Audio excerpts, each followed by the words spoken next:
दोस्तों, मैं चंद्रदेव आप सभी को हार्दिक स्वागत करता हूं। तो दोस्तों, मैं आज लेकर आया हूं कक्षा 12 का जो दिगंत हिंदी बुक होता है, जो बिहार बोर्ड में 100 नंबर से पूछा जाता है। तो दोस्तों, मैं दिगंत का गद्य भाग जो दूसरा चैप्टर है उसने कहा था, जो कहानी है चंद्रधर शर्मा गुलेरी जी के द्वारा लिखा गया है। तो आज हम लोग इस उसने कहा था कहानी पढ़ेंगे। दोस्तों, इससे जो पहला जो चैप्टर था बातचीत, वो हम लोग देखे थे। मुझे उम्मीद है कि आपको बहुत अच्छा लगा होगा और ये भी बहुत अच्छा लगेगा। और मैं बहुत ही सरल तरीका से आपको मैं बताऊंगा और एक एक लाइन जो पढ़ के उसका अर्थ समझाऊंगा। तो मुझे उम्मीद है कि आप इस वीडियो को अंत तक देखिएगा। तो चलते हैं हम लोग लेखक की परिचय की तरफ, उसके बाद कहानी की तरफ चलेंगे। दोस्तों, ये आप बोर्ड पे देख रहे हैं कि ये जो दूसरा कहानी है उसने कहा था, शीर्षक उसने कहा था, पूछेगा कि उसने कहा था शीर्षक रचनाकार कौन है। ये जो है शीर्षक उसने कहा था, इसका लेखक है चंद्रधर शर्मा गुलेरी। मतलब इस रचना और लेखक के बीच जो संबंध होता है इसे भी पूछा जाता है। पूछ देगा कि उसने कहा था जो कहानी है उसका रचनाकार कौन है, लेखक कौन है, तो चंद्रधर शर्मा गुलेरी जी है। और देखिए विधा की बात किया जाए तो ये कहानी है। पूछेगा कि उसने कहा था कौन सी विधा है, तो क्या कहेंगे, कहानी है। ये जो है उसने कहा था किस विधा के अंतर्गत लिखा गया है, तो कहानी के अंतर्गत लिखा गया है। और ये जो कहानी किस समय लिखा गया, ये हम क्वेश्चन में लिख दिए हैं कि ये प्रथम विश्व युद्ध के समय। ये जो उसने कहा था जो कहानी है ना, ये प्रथम विश्व युद्ध जब चल रहा था ना, प्रथम विश्व युद्ध 1914 से 1918 तक चला था। ये जो है ये कहानी प्रथम विश्व युद्ध के समय जो है ना लेखक इसका मतलब रचना किया था। और आगे हम लोग चलते हैं। देखिए लेखक का परिचय, क्योंकि लेखक का परिचय से भी 1 या 2 मार्क्स जो है ना पूछा जाता है। यहाँ देखिए लेखक का जो चंद्रधर शर्मा गुलेरी जी का जन्म 7 जुलाई 1883 ईस्वी में हुआ था। याद रखना कि लेखक का जो जन्म है 7 जुलाई 1883 में हुआ था। निधन की बात की जाए तो 12 सितंबर 1922 में, माने गुलेरी जी का जो निधन जो शरीर छोड़ दिया था, कब छोड़ा था, तो 12 सितंबर 1922 में। जन्म हुआ था 7 जुलाई 1883 और मृत्यु हुआ था 12 सितंबर 1922 में। आगे क्या है देखिए, जन्म स्थान, माना गुलेरी जी का जन्म स्थान जहाँ पे चंद्रधर शर्मा गुलेरी जी जो पैदा हुए थे, जन्म लिया था, वो है जयपुर राजस्थान। माना ये चंद्रधर शर्मा गुलेरी जी का जन्म कहाँ हुआ था, जयपुर में हुआ था। राजस्थान के जयपुर शहर में, जयपुर जगह में इसका जन्म हुआ था।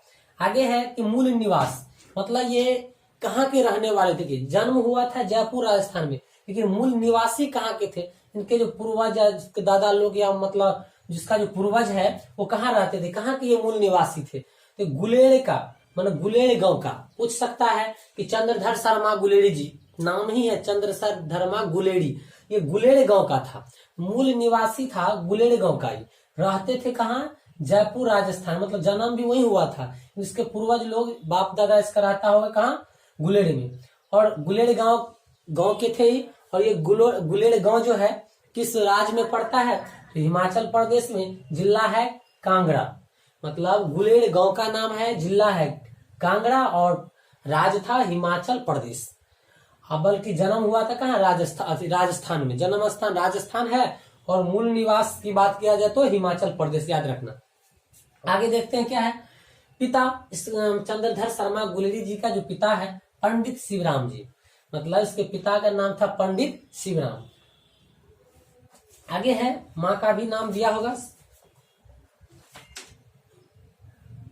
माँ का नाम नहीं है। कहने का मतलब ये जो मतलब लेखक है इसके पिताजी का नाम था पंडित शिवराम।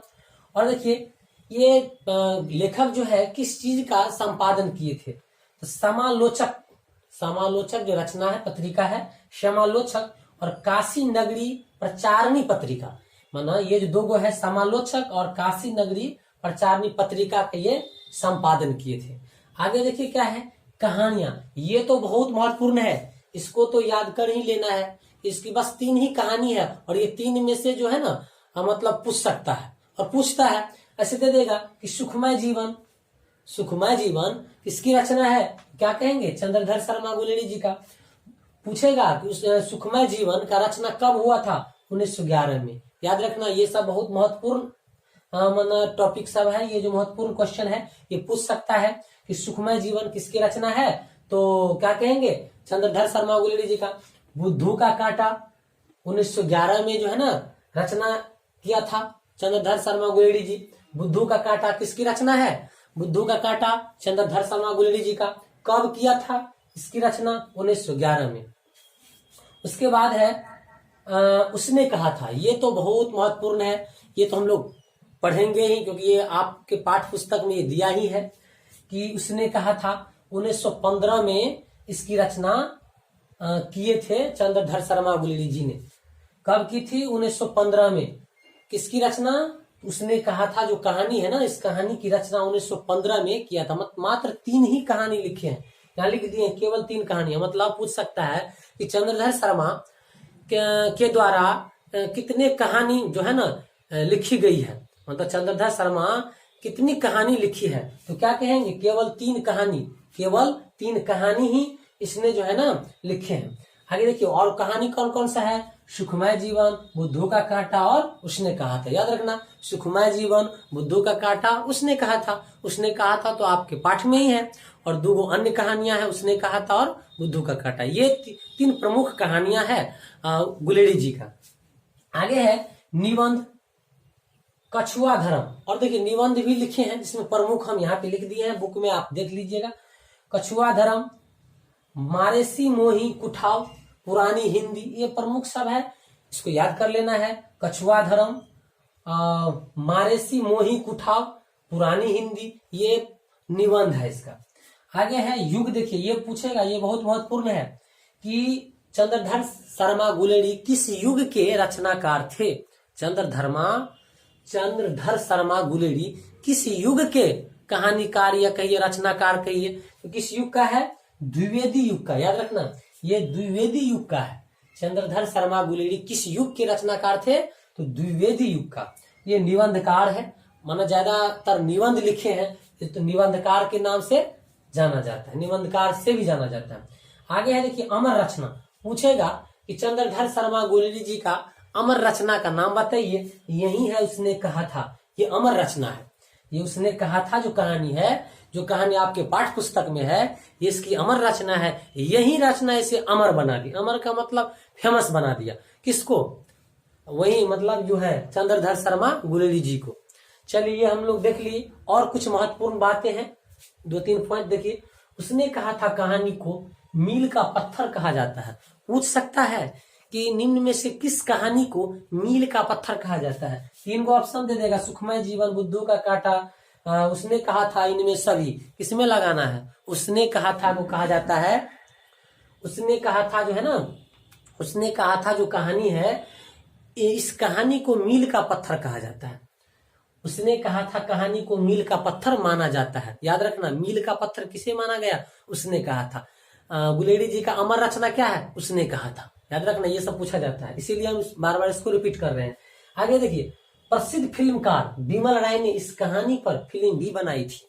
मतलब अगर ऐसे पूछा नहीं है कभी, हो सकता है पूछ सकता है, पूछ भी देगा, कहेगा कि किस फिल्मकार ने, उसने कहा था कहानी पर फिल्म बनाई थी, तो क्या कहेंगे, बिमल राय। बिमल राय जो फिल्मकार था, डायरेक्टर था, वो इस कहानी पर फिल्म बनाए, और भी मतलब जो डायरेक्टर सब था वो नाटक बनाए, अनेक नाटक रूपांतर करके मतलब लोगों को दिखाए। तो ये रहा, मतलब बिमल राय बहुत प्रसिद्ध फिल्मकार था, डायरेक्टर था, जो फिल्म, इसी कहानी पे फिल्म भी बना हुआ है, आप देख सकते हैं। आगे देखिए, कहानी का कथ्य, इस कहानी का कथ्य क्या है, मेन भाव क्या है, इस कहानी का भाव क्या है, कथ्य क्या है। तो इस कहानी का कथ्य है शुद्ध प्रेम की आध्यात्मिक अनुभूति। ये कहानी प्रेम पे आधारित है, देशभक्ति पे भी आधारित है, क्योंकि पढ़ेंगे तो समझ में आ जाएगा। शुद्ध प्रेम की अनुभूति है, इसमें आध्यात्मिक अनुभूति है। शुद्ध प्रेम क्या होता है, प्रेम का मर्म इसमें बताया है लेखक ने कि आखिर प्रेम कहते किसे हैं। तो प्रेम का चर्चा है इसमें, शुद्ध प्रेम की आध्यात्मिक अनुभूति है और देश के प्रति समर्पित भाव का जो है ना इसमें दिखाया गया। तो ये रहा लेखक से संबंधित कुछ महत्वपूर्ण बातें जिससे पूछा जाता है एग्जाम में। तो हम लोग अब कहानी की तरफ चलते हैं। आप अगर बुक सामने में रखेंगे तो बहुत समझने में आसान होगा, क्योंकि हम यहाँ पे एक एक लाइन बाय लाइन आपको बताएंगे। तो अगर बुक सामने रहेगा तो बहुत बढ़िया रहेगा। तो चलिए हम लोग पढ़ते हैं, कहानी को स्टार्ट करते हैं। फिर एक बार हम रिपीट करते हैं कि उसने कहा था, जो कहानी है इसकी रचनाकार कौन है, चंद्रधर शर्मा गुलेरी। अच्छा, उसने कहा था कौन सी विधा है, क्या कहेंगे, कहानी कहेंगे। उसके बाद इसकी अमर रचना क्या है, उसने कहा था कौन कौन सी इसकी प्रमुख कहानियां, वैसे तीनों को कहानी ही है, कौन कौन सी कहानियां हैं, उसने कहा था बुद्धू का काटा, सुखमय जीवन, याद रखना। आगे देखिए क्या है। हाँ, किस युग के ये कवि थे, किस युग के, द्विवेदी युग के थे, निबंधकार थे। आगे देखिए कहानी है, कह रहे हैं लेखक कि बड़े बड़े शहरों के, जो बड़े बड़े शहर है, कलकत्ता, दिल्ली, मुंबई, मद्रास, चेन्नई, जो भी है, कह रहा है कि बड़े बड़े शहरों के, अमृतसर तो हम बोलवे नहीं किए, अमृतसर जो कि इसमें वर्णन है अमृतसर का, बड़े बड़े शहरों के इक्के गाड़ी वालों की जवान के कोरों से, देखिए क्या कहा कि बड़े बड़े शहरों के इक्के गाड़ी वालों की, देखिए कह रहा है कि जो बड़े बड़े शहर है उसमें एक इक्का गाड़ी वाला होता है। इक्का गाड़ी वाला जो मतलब घोड़ा लगा रहता है, एक घोड़ा लगा रहता है बीच में, तांगा टाइप का रहता है, एक घोड़ा रहता है, इक्का गाड़ी वाला उसे ही कहते हैं, जिसमें एक घोड़ा बीच में रहता है। तो कह रहा है कि बड़े बड़े शहरों के इक्के गाड़ी वालों की जवान के कोरों से, जवान के कोरों मतलब ये कोड़ा की बात नहीं कर रहा, जवान की कोरों मतलब आवाज है जोर से, मतलब फटकार के, डांट के बोलना, चिल्ला के बोलना, ये है। कह रहा है कि जवान की कोरों से जिनकी पीठ छिल गई है, कह रहा है कि बड़े बड़े शहरों के इक्के गाड़ी वालों की, जो इक्के गाड़ी वाला है कि जवान के कोरों से जिनकी पीठ छिल गई है और कान पक गए हैं। कह रहा है कि जो बड़े बड़े शहर होता है, उस शहर में जो इक्का गाड़ी वाला होता है, जो मुसाफिर को पहुंचाते हैं यथा संभव, जहां मतलब जो जिसको जाना होता है वहां पहुंचाते हैं, इक्का गाड़ी वाला। कह रहे उसकी जो आवाज है, उसकी जो कड़कपन है, उस आवाज और कड़कपन से वहां के लोगों का कान पक गए हैं। कान पकने का मतलब होता है, मतलब लोग तंग हो गए हैं उसकी आवाजों से, मतलब कड़कपन में, जोर से चिल्ला के, झजलाहट में बोलना, इससे जो है लोग वहां के क्या रहते हैं, परेशान रहते हैं। उनसे हमारी प्रार्थना है, लेखक कह रहा है कि उन तांगा वाला जो है, तांगे वाला सब, कह रहा है कि उनसे मेरी प्रार्थना है। कौन कह रहा है, लेखक कह रहा है कि तांगा वाला जो है, जो बड़े उसकी आवाज जो इतना मन करवापन है, ये जोर से बोलते हैं, जो कान को थोड़ा सुकून नहीं मिलता है, थोड़ा अशांति जैसा अनुभव होता है। कह रहा है उन इक्को वालों से मेरा प्रार्थना है। लेखक कह रहा है कि अमृत शहर के बम्बू काट वालों की बोली का मरहम लगावे। कह रहा है कि जो बड़े बड़े शहरों में जो तांगे वाला होता है ना, उसकी जो आवाज है जिससे कान को सुकून नहीं मिलता है, कान को और झड़की लगता है, कहने का मतलब लोग जो है ना अकच्छ हो जाते हैं। कह रहा है कि उन तांगों वाला जिसकी आवाज कड़कपन है, मधुर बोली में मिठास नहीं है, उन तांगों वालों से मेरा प्रार्थना है। लेखक कह रहा है कि अमृत शहर के तांगा वाला से, वही जो क्या है, बम्बू काट वालों मतलब वही तांगा वाला, अमृत शहर के तांगा वाला से सीखना चाहिए, ऐसा कह रहा है लेखक। कि जो बड़े बड़े शहरों में जो तांगा वाला है, जिसकी आवाज कड़कपन है, बोली में मिठास नहीं है, वो किससे सीखे, अमृत शहर के तांगे वालों से सीखे, कि उसकी आवाज देखिए कितना मधुर रहता है, कितना मिठास रहता है, ऐसा लेखक कह रहा है। कि अमृत शहर के बम्बू काट वालों की बोली का मरहम लगावे, मतलब क्या, मरहम लगाना मतलब उससे सीखिए। देखिए वो लोग कितना मधुर से बोलते हैं, कहाँ के लोग मधुर से बोलते हैं, अमृत शहर के लोग। अमृत शहर के जो लोग हैं ना तांगा वाला से, वो बहुत प्रेम से, मधुर से लोगों को साइड कराते हैं, हटाते हैं सड़क से। जब बड़े बड़े शहरों की चौड़ी सड़कों पर घोड़े की पीठ को चाबुक से धूनते हुए इक्के वाले कभी घोड़े की नानी से अपना निकट संबंध स्थित करते। कभी राह चलते पैदलों की आंखों के न होने पर तरस खाते हैं, कभी उनके पैरों की उंगलियों के पोड़ों को चीत कर अपने ही को सताया हुआ बताते हैं और संसार भर की गलानी। लेखक कह रहा है, देखिए ये बड़ा सा लाइन है, कह रहा है कि जब बड़े बड़े शहरों की चौड़ी सड़कों पर, जो बड़े बड़े शहर है, शहर बड़ा है तो स्वाभाविक है जो मतलब उसका सड़क भी क्या होगा, चौड़ी ही होगा, बड़ी चौड़ी सड़कें होते हैं। तो कह रहा है कि बड़े बड़े शहरों की चौड़ी सड़कों पर, जो चौड़ी सड़क है, जो बहुत चौड़ी सड़कें हैं, पर घोड़े की पीठ को चाबुक से ढूंढते हुए, जो घोड़े वाला होता है, बड़ा घोड़ा को, क्योंकि चौड़ी है सड़क, फैला माना जगह है, खाली है, आराम से घोड़ा को दौड़ाते हुए, रमकाते हुए ले जाते हैं, चाबुक से ढूंढते हुए इक्के वाले। कभी घोड़े की नानी याद दिलाते हैं, माना कि घोड़े को वो पूरा मतलब कष्ट देते हैं, मारते रहते हैं और दौड़ाते हुए ले जाते हैं, से अपना निकट संबंध स्थिर करते हैं। कभी राह चलते पैदलों की, और जो पैदल चलते हैं मुसाफिर सब, कभी राह चलते पैदलों की आंखों के न होने पर तरस खाते हैं। अब मान लो पैदल चल रहे हैं मुसाफिर सब और मतलब देख रहे हैं, और वो व्यक्ति इसके तांगे पर नहीं बैठते हैं, तो उन्हें बड़ा तरस लगता है कि ये लोग कितना मतलब किस टाइप का है, ये जो है ना पैदल चल रहे हैं लेकिन मेरे तांगे पे नहीं बैठता है, तरस खाते हैं। कभी उनके पैरों की उंगलियों के पोरों को चीत कर अपने ही को सताया हुआ समझते हैं। देखता है कितना थक गए हैं, फिर भी ये चढ़ते, तांगे पे नहीं चढ़ता है, अगर चढ़ते मेरे तांगे पे तो हम उसे पहुंचा देते और मुझे भी क्या होता है, आमदनी हो जाते। लेकिन लोग मतलब कुछ लोग ऐसे होते हैं, सोचते चलो पैदल ही चले जाएंगे, थोड़ा दूर तो है, काहे मतलब तांगा में पैसा खर्च करेंगे ऐसे। तो ये दृश्य देखकर वो तांगा वाला सबको जो है थोड़ा मतलब वो तरस खाते हैं, ऐसा कह रहा है, उसको दया लगता है। और आगे कह रहा है, लेखक आगे बताते हैं कि और संसार भर की गलानी, निराशा और क्षोभ के अवतार बने नाक की सीध चले जाते हैं। जब वो लोग नहीं बैठते हैं ना तो बड़ा मुकड़ कर क्या होते हैं, चले जाते हैं कि कैसे लोग हैं यार, पैदल चलते हैं, पैर थक गए हैं, फूल गए हैं पैर, फिर भी जो है ना तांगा बैठने का नाम नहीं लेते। उन्हें नहीं पता कि क्या पता उसके पास में पैसा नहीं हो इसीलिए नहीं बैठता हो, या कई लोग ऐसे होते हैं सोचते चलो पैदल ही सही ऐसे। तो ये दृश्य, ये मतलब दशा तांगा वालों को अच्छा नहीं लगता है, क्योंकि उन्हें पैसा जो नहीं होता है।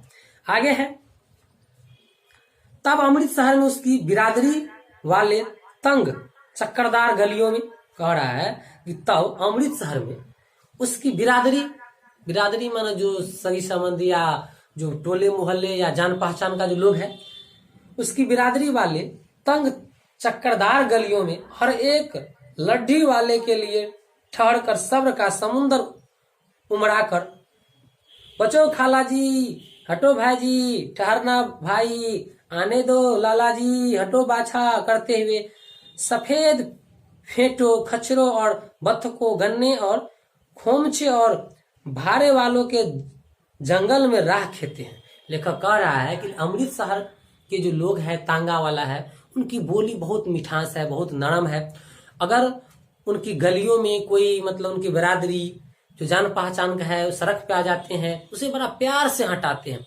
जो संबंध लगता है उस संबंध से पुकार के उन्हें क्या पुकार कर उन्हें हटाते हैं। जैसे देखिए इसमें लिखा है, मान लीजिए कोई रोड पे आ गया तो कहते हैं बड़ा मतलब समुद्र कह रहा है, लेखक कह रहा है कि सब्र का समुद्र उमाड़ कर, मतलब बड़ा प्रेम से, बड़ा सब्र से, धैर्यता से क्या कहते हैं, देखिए बच्चों खाला जी, मान लीजिए जो लगे, ये सिख धर्म का ही भाषा है, खाला जी कह रहा है कि जो उसके गलियों में कोई जान पहचान का लोग आ जाते हैं सड़कों पे, तो उसे बड़ा प्रेम से हटाते हैं, ये नहीं कि डांटते फटकारते नहीं है। क्या कहते हैं, हटो खाला जी, हटो भाई जी, बड़ा प्रेम से बड़ा मिठास स्वर में कहते हैं, हटो भाई जी, ठहरना भाई, आने दो लाला जी, इस तरह करके उन्हें पुकारते हैं। हटो बाछा करते हुए सफेद फेंटो, खच्चरों और बत्तखों, गन्ने और खोमचों और भारे वालों के जंगल में राह खेते हैं। मतलब जो भी व्यक्ति मिलते हैं, जो भी जान पहचान का और सड़क पे रहते हैं, उन्हें प्यार से हटाते हैं, और जो बैठने वाला होते हैं प्यार से बैठाते हैं, उन्हें यथा जगह माना जहां उसको जाना होता है पहुंचाते हैं। मतलब उसकी स्वभाव बड़ा ही आदरणीय है, बड़ा ही सभ्य है। जो है ना बोली में मधुरता है। लेखक कहने का मतलब ये है कि अमृतसर जो तांगे वाला है ना, उसकी बोली में बहुत मधुरता है, मिठास है। रास्ते पे जो लोग आ भी जाते हैं तो उन्हें बड़ा प्यार से हटाते हैं, प्यार से पहुंचाते हैं, प्यार से बातचीत करते हैं। ऐसी कला है कहाँ? अमृतसर के जो तांगे वालों में, ऐसा लेखक बता रहा है। आगे कह रहा है, क्या मजाल है कि जी और साहब बिना सुने किसी को हटना पड़े। लेखक कह रहा है कि जो शहर के लोग होते हैं ना, बड़ा ही ठक्कड़ होते हैं, जल्दी हटते नहीं रहते, क्योंकि वो दिन रात वैसे आवाज सुनते रहते हैं ना, तो एक बार में नहीं सुनते हैं, कई आवाज लगाने पड़ते हैं। जब तक सटेगा नहीं नजदीक में तब तक वो हटेगा नहीं। ऐसे होते हैं शहरों के लोग। तो कह रहा है कि क्या मजाल एक बार में हट जाए, एक बार में नहीं सुनते हैं। कह रहा है कि बिना सुने किसी को हटना पड़े, और बिना चिल्लाए बिना बोले वो कोई हटेगा नहीं। यह बात नहीं कि उसकी जीभ चलती ही नहीं। कह रहा ऐसी बात नहीं है कि अमृतसर के जो टांगा वाला सब है उसका जीभ नहीं चलता है, चल सकता है, लेकिन वो लोग जीभ को चलाते नहीं, मतलब कड़वी बोली नहीं बोलते हैं। चलती है पर मीठी छुरी की तरह महीन मार करती है। लेखक कह रहा है कि ऐसा नहीं कि उसकी जवान नहीं चलती है, हाँ उसका भी जवान चलती है, लेकिन हाँ मीठी छुरी की तरह, ताकि लग भी जाए और जिसे लगे उसे पता भी न चले कि दर्द हो रहा है। कहने का मतलब मीठी आवाजों में हटाते हैं, डांटते भी है तो बड़ा प्यार से डांटते हैं, है ना, बहुत प्यार से हटाते हैं। मीठी छुरी की तरह चलती उसकी जवान, महीन मार करते। यदि कोई बुढ़िया, कहा यदि कोई वृद्ध व्यक्ति बुढ़िया बार बार चेतावनी देने पर भी लीक से नहीं हटती। देखा कह रहा है, और कोई मान लीजिए बूढ़ी माँ है, बार बार चिता रहा है, नहीं हट रहा है, नहीं हटती, तो उनकी वचनावली के ये नमूने हैं। कह रहा है कोई बूढ़ी माँ है, बार बार हल्ला कर रहे हैं, नहीं हट रही है सड़क से, वृद्ध रहती है, थोड़ा कम भी सुनती है, या हटने में थोड़ा टाइम भी लगते हैं कि उसे जल्दी जल्दी चलना नहीं जल्दी जल्दी चलना नहीं आते हैं, क्योंकि वृद्ध रहते हैं ना। तो देखिए उनके लिए वो तांगा वाला क्या कह रहे हैं, हट जा जीने जोगिए। कह रहा है अरे हट जा जीने जोगिए, हट जा कर्मा वालिए। मतलब इसका अर्थ इसमें आगे दिया है। कह रहा है ये पंजाबी शब्द है। कह रहा है कि हट जा जीने जोगिए, हट जा कर्मा वालिए, हट जा कुत्ता प्यारिए। कह रहा है हट जा कुत्ता प्यारिए, बच जा लंबी वालिए, है ना। ऐसा वो कह रहे हैं मतलब बुढ़ी माँ को कि देखिए फिर से एक बार हम पढ़ते हैं, हट जा, अरे हट जा जीने जोगिए, हट जा कर्मा वालिए, हट जा कुत्ता प्यारिए, बच जा लंबी वालिए। मतलब इसका अर्थ लेखक बता रहा है। देखिए हट जा माना थोड़ा हट जाओ, जीने जोगिए मतलब अभी तू जीने योग है, अभी उम्र बाकी है, अभी क्यों मरने के लिए रोड पे आ गई है। अरे ओ माँ जी थोड़ा हट जाओ, अभी तुम और दिन जियोगी, तू जीने योग है, तू भाग्यो वाली है, हट जा कर्मा वाली है, मतलब तुम्हारा कर्म भी अच्छा है, मतलब तुम और जीने योग है, तू भाग्यो वाली है, पुत्रों को प्यारी है। कह रहा है ना हट जा कुत्ता प्यारिये। कुत्ता प्यारी मतलब हट जा तुम अपनी पुत्रों की प्यारी हो, मतलब तुम्हारे जो पुत्र है तुम्हें और कुछ दिन देखना चाहते हैं, अभी क्यों मरने के लिए आ गई है। ऐसा लेखक जो है ना, पर लेखक नहीं सॉरी तांगा वाला जो है वो मतलब कहते रहते हैं।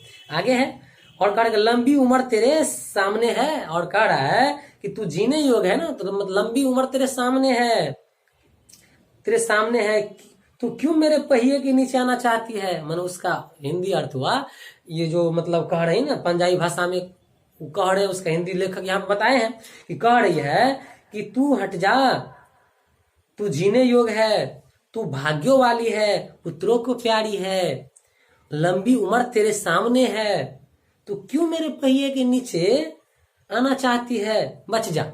ऐसे बड़ा प्यार से वो तांगा वाला जो है ना वो हटाते हैं, जो राह में जो राही हो आ जाते हैं, जो कोई बूढ़ी माँ आ जाती है, तो इस तरह से वो आवाज देकर उसे साइड करती है, वो तांगा वाला सब साइड करते हैं, ताकि जिसे कहते भी है ना उसे सुन के भी थोड़ा मन को या कान को सुकून मिलता है, उसकी आवाज में करवापन नहीं रहता है।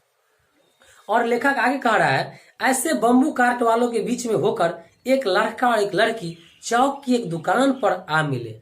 देखिए अब ये कहानी मतलब जो हम लोग कहानी पढ़ने जा रहे हैं, इस कहानी का अब जो है ना स्टार्ट मतलब शुरू हो गया है। उसने कहा था जो कहानी अब स्टार्ट हुआ है, इतना समय जो चला ये था अमृतसर के कुछ मतलब जो दृश्य है या वहाँ की जो रहन सहन है या वहाँ के तांगा वाला का जो व्यवहार है वो लेखक बताए हैं। अब देखिए कहानी स्टार्ट है। कह रहा है कि उसी अमृतसर की घटना है। अमृतसर में ऐसे बम्बू काट वालों के बीच में होकर, मानो उसी तांगे वालों के बीच से होकर एक लड़का और एक लड़की चौक की एक दुकान पर आ मिले। कह रहा है उसी रास्ते से, जिस रास्ते में तांगा वाला सब बम्बू काट वाले सब जाते आते रहते हैं, उसी रास्ते से होकर एक लड़का और एक लड़की एक दुकान पर, चौक के एक दुकान पर, अमृतसर के चौक के एक दुकान पर आ मिले। माने लड़का और लड़की मिले।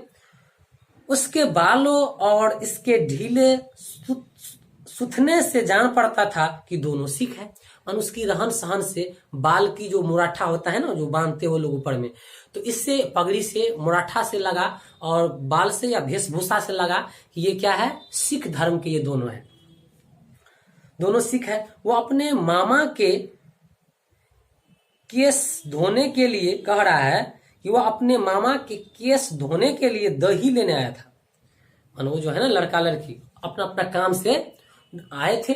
तो कह रहा है कि वो अपने मामा के लिए दही ले कह रहा है कि वो अपने मामा के केस धोने के लिए, माना वो जो है जो लड़का लड़की जो थी अलग अलग थी, अलग अलग जगह में वो लोग रहते थे, अलग अलग जगह से आए थे, वहां पे मिल गए दुकान पे। कह रहा है कि वो अपने मामा के केस धोने के लिए दही लेने आया था। वो लड़का जो है ना अपने मामा का केस, जो लड़का उसका मामा केस धोता, तो उसके लिए जो है ना दही लेने आया था।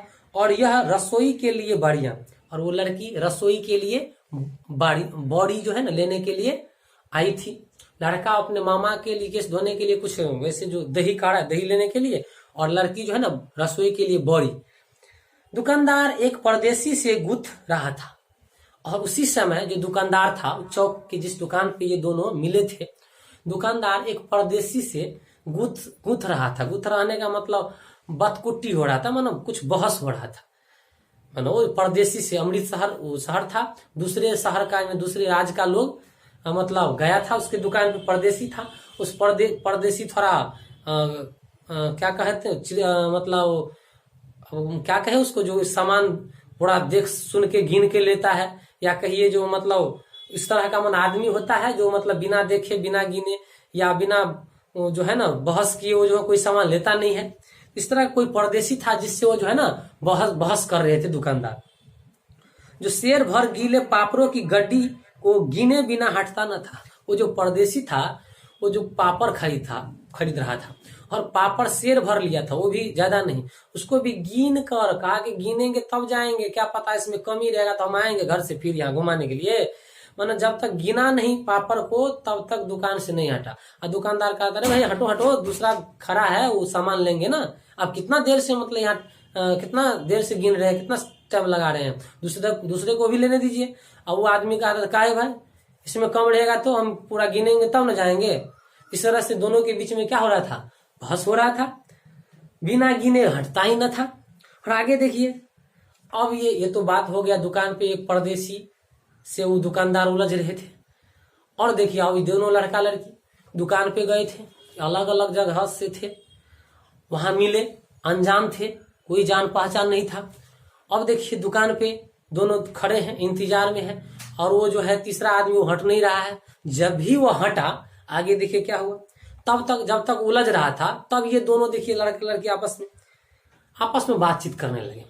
वैसे भी लड़का पूछा लड़की से, क्योंकि लड़का सब थोड़ा होता है, मतलब बेमतलब में भी किसी को जो है ना, जहां कहीं अगर लड़की नजर आए और कहीं मतलब संपर्क हुआ, नजदीकी से गुजरना पड़ा, देखिए बड़ा गौर से ऊपर नीचे देखेगा। इतना ही नहीं, अगर कहीं सफर कर रहे हैं, नजदीक में बैठे हैं, अगर लड़की नहीं भी उसको जो है ना बजाएगी, फिर भी ये टबर टबर बोलते रहेंगे, और जो मतलब है ना उसको बजाने का कोशिश करेगा। तो वही लड़का देखिए जो है जी, लड़का लड़की से हम पूछ बैठते हैं, देखिए क्या पूछते हैं, तेरे घर कहाँ है। लड़का जो है ना लड़की से पूछा तेरे घर कहाँ है, तो लड़की ने कहा मगरे में। और तेरे? लड़की भी तो आजकल कम नहीं होती है, सवाल का जवाब तो झट से देती है और तुरंत जवाब क्वेश्चन भी जो है ना रख देते हैं। मतलब लड़कियां भी कम नहीं है, अगर एक सवाल पूछो ना झट से जवाब देकर दूसरा सवाल करेगा, एक नहीं दो दो पूछेगा आपसे। तो कह रहा है अच्छा और तेरे? लड़की ने कही कि तेरे, देखिए लड़का ने क्या कहा, तेरे घर कहाँ है? लड़की ने कहा मगरे में है। तो पूछेगा कि लड़की का घर कहाँ था? मगरे। और लड़की पूछी और तेरे घर कहाँ है? तो लड़का ने कहा माझे में। याद रखना, लड़का का घर माझे, लड़की का क्या है? मगरे, और लड़का का माझे में। यहाँ कहाँ रहती है? लड़का पूछा अच्छा यहाँ कहाँ रहती है? अब देखिए उसको पूरा डिटेल चाहिए, आधार कार्ड चाहिए। क्या कहा कि यहाँ कहाँ रहती है? लड़की जवाब दी कि अमृतसर की बैठक में, अंतर सिंह की बैठक में, क्या कहा? अंतर सिंह की बैठक में, वे मेरे मामा होते हैं। लड़की ने जवाब दी कि अंतर सिंह की बैठक में, मतलब अंतर सिंह जो है ना मेरे मामा जी है, हम मामा के यहाँ आए हैं। समझे? कौन कहा ये बात? लड़की कही। लड़की बोली कि हम अपने मामा के यहाँ आए हैं, अंतर सिंह मेरे मामा जी है। आया समझ में? ऐसा लड़की लड़का से कही। आगे देखिए क्या है। तो लड़का कहा, अब देखिए उससे पूछ नहीं रहा है, अपने आप लब लब बोलते रहते हैं, मैं भी मामा के यहाँ हूँ। लड़की कही मैं मामा के यहाँ हूँ, ये भी कहा हाँ हम भी तो मामे के यहाँ है, मेरा भी मामा यही है, मैं भी मामा के यहाँ हूँ, उनका घर गुरु बाजार में है, ताकि मेरा मामा का घर गुरु बाजार में है। याद रखना, लड़का का मामा घर कहाँ था? क्योंकि बाजार में अलग अलग मोहल्ला गांव होता है ना। तो कहा कि मेरे मामा, मैं भी मामा के यहाँ ही आया हूँ, और वो गुरु बाजार में मेरे मामा का डेरा है, माना घर है। इतने में दुकानदार निपटा, तब तक दुकानदार निपटा, उस परदेसी शायद बिहारी होगा। बिहारी बिना सामान को उल्टा पुल्टा के देखे, बिना उसको रेट को जो ऊपर नीचे किए वो लेता नहीं है। तो क्या किया?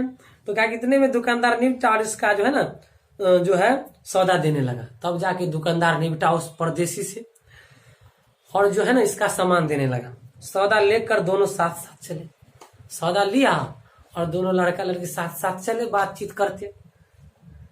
कुछ दूर जाकर लड़के ने मुस्कुराकर पूछा, लड़का अब देखिए उसका काम बन रहा है, कुछ दूर गया मुस्कुराकर पूछा लड़की से, लड़का क्या पूछा देखिए, तेरी कुरमाई हो गई? बड़ा प्यार से पूछा, यहाँ के शादी भ गेल? ऐसा पूछा। कौन पूछा?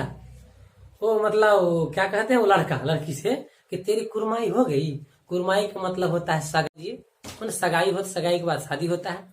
क्योंकि पहले होता क्या था, बाल विवाह होता था, बचपन में ही माना कम ही उम्र में सगाई हो जाता था।